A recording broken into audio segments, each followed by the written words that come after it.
dahil kami sa family, napakarami rin naming maghanda kapag pag Holy Week. Ano eh. yung pare, sorry, Chili flakes? chili flakes at saka Chili siling flakes, labuyo. and then siling labuyo. Oh, meron Uy, pa. Mars. Aba, may maanghang pa, Vincent, ha?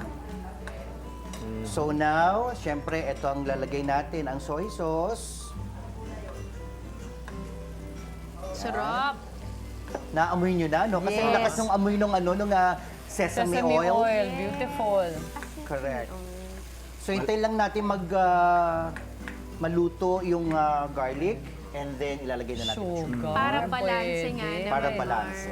Mukhang masarap yan, Vincent, ha? Oo naman. Hindi Gusto naman- fasting yan, fast eating. Patrick, kilala mo ko. Aha.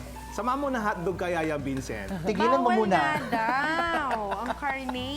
Tigilan mo muna ang hotdog. Kasi Ah, paborito ni Patrick ang hotdog kasi. Kaya. Adik na adik siya sa hotdog. Yun ang kanyang character sa Pepito Manaloto. Ayun pala yun. Baka lang naman. Hindi pala pwede. At least kayang kumain ng iba. Ano din pala, isda marunong magluto. Na pati kare-kare, May ginagawa niyang hotdog. hotdog. Ayan, so naamoy na natin na Yes. medyo luto na yung garlic. Garlic.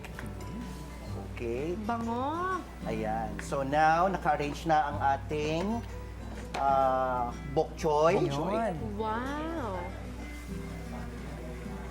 Ilalagay lang natin sa to on top. ibabaw. Yes. Wah. Siya na yung pinaka-sauce nitong Oh!